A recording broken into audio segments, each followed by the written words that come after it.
नमस्कार दोस्तों, स्वागत है आपका आपके अपने चैनल डरावनी दास्तान पर। आप लोगों के लिए आज मैं एक और नई हॉरर स्टोरी लेकर आई हूँ। कहानी में आगे बढ़ने से पहले मैं आप लोगों से रिक्वेस्ट करना चाहती हूँ कि आप अपने कोई भी फेवरेट टॉपिक्स जिस पे भी आप हॉरर स्टोरी सुनना चाहते हैं मुझे इंस्टाग्राम पे भेज सकते हैं।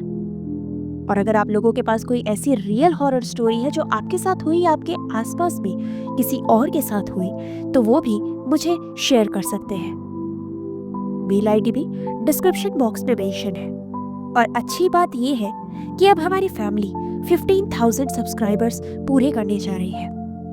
तो आप सब लोग जो भी इस चैनल से नए जुड़े हैं वो सब लोग भी इस चैनल को सब्सक्राइब कर लें और हमारी फैमिली को और स्ट्रॉन्ग बनाने में हमारी हेल्प करें। तो चलिए बढ़ते हैं आज की एक और नई डरावनी दास्तां की ओर।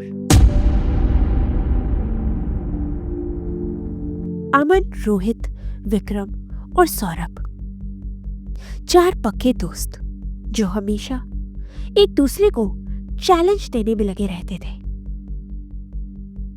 एक दिन देर रात की बात के बाद अमन ने मजाक में कहा, अगर तुम लोग वाकई में ही बहादुर हो तो एक रात कब्रिस्तान में बिताकर दिखाओ। सभी लोग हंस पड़े, लेकिन विक्रम जो कि यह साबित करना चाहता था कि वो वाकई में ही बहादुर है, उसने इस चुनौती को गंभीरता से लिया और कहा, अगर हम सब साथ होंगे तो डर किस बात का। आखिरकार तय हुआ कि चारों दोस्त उस रात पुराने सुनसान कब्रिस्तान में अकेले गुजारेंगे। रात के 12 बजे जब पूरा शहर सो रहा था, चारों दोस्त कब्रिस्तान पहुंचे। चारों ओर सन्नाटा था, सिर्फ कीड़ों मकोड़ों की ही आवाज और हवा की सनसनाहट ही सुनाई दे रही थी। शुरुआत में वो हंसी मजाक कर रहे थे, लेकिन जैसे जैसे रात गहरी होने लगी अजीब सी घटनाएं बढ़ने लगी। अचानक से विक्रम को यह महसूस हुआ कि उसका शायद कोई नाम ले रहा है। उसने इधर उधर देखा, लेकिन कोई नहीं था। तभी सौरभ का ध्यान एक पुरानी टूटी हुई कब्र पर गया। कब्र के पास मिट्टी अजीब तरीके से हिल रही थी, जैसे किसी ने उसे हाल ही में खोदा हो। तभी एक ठंडी हवा चली और अमन ने महसूस किया कि कोई उसके पीछे खड़ा है। जब उसने मुड़ के देखा तो वहां कोई नहीं था। यह सिलसिला तकरीबन 1 घंटे तक चला। वो दोस्त एक घेरा बनाकर आराम से एक कोने में बैठ गए और सोचने लगे कि क्या कब्रिस्तान वाकई में ही डरावने होते हैं या ये महज लोगों की फैलाई हुई अफवाह है। इतने में ही उनकी नजर उस कब्र पर पड़ी जिसपे अजीब तरीके से मिट्टी हिल रही थी। उन्हें ऐसा लगा कि उस कब्र के अंदर से किसी के चिल्लाने की आवाज आ रही है।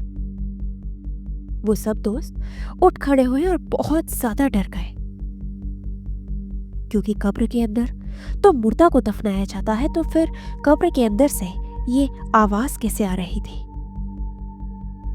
वो सारे दोस्त इतना ज्यादा डर गए कि एक दूसरे का हाथ कस के पकड़ लिया और अब समझ नहीं पा रहे थे कि क्या करें।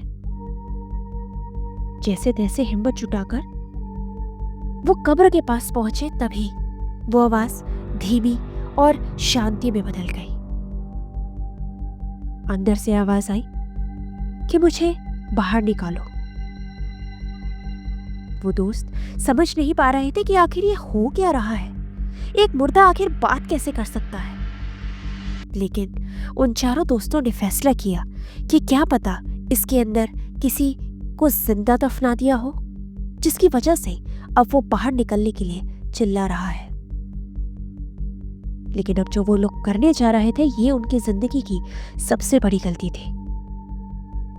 उन सब ने फैसला किया कि वो लोग उस कब्र को खोदेंगे और अंदर में चिल्लाते हुए और अंदर जो इंसान चिल्ला रहा है उसे बाहर निकाल लेंगे। जिसके बाद उन्होंने वहीं पे आसपास में कुछ ना कुछ ऐसा ढूंढना शुरू किया जिसके बाद वो उस कब्र को खोद सके।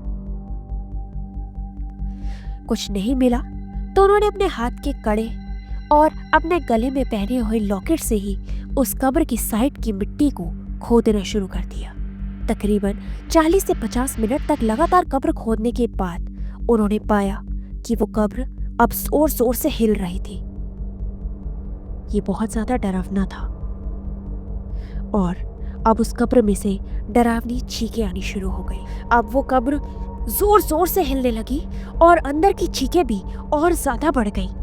जिसके बाद वो सब दोस्तों ने वहां से भागने का सोचा और जैसे ही वो सब डर के कब्र से पीछे हुए तभी आवाज आई कि यहाँ से तुम नहीं जा सकते। वो चारों दोस्त अब उस जगह पर मानो जम से गए थे। उनके पैर आगे बढ़ ही नहीं रहे थे। ऐसा लग रहा था कि किसी ने उनके पैरों को कस के पकड़ रखा है। वो लोग अब सब बहुत ज्यादा डर रहे थे और जोर जोर से रोने लगे। जिसके बाद उनकी तेज तेज चीख और रोने की आवाज सुनकर एक आदमी उनके पास चलता हुआ आया। उन सब ने ध्यान से देखा तो उसके हाथ में टॉर्च और एक लकड़ी थी। पूछने पर पता चला कि वो वही का एक गार्ड था और वो गार्ड सबको यही चिल्ला रहा था कि तुम लोग यहाँ पे क्या कर रहे हो। जिसके बाद बिना कुछ सोचे समझे वो चारों दोस्त वहां से भाग गए। वो जान बचा के तो चले गए लेकिन वो खौफनाक रात कभी नहीं भूल पाए। तो आई होप दोस्तों आपको ये कहानी अच्छी लगी होगी। अगर पसंद आई तो वीडियो को लाइक जरूर कर देना और चैनल को सब्सक्राइब जरूर कर देना।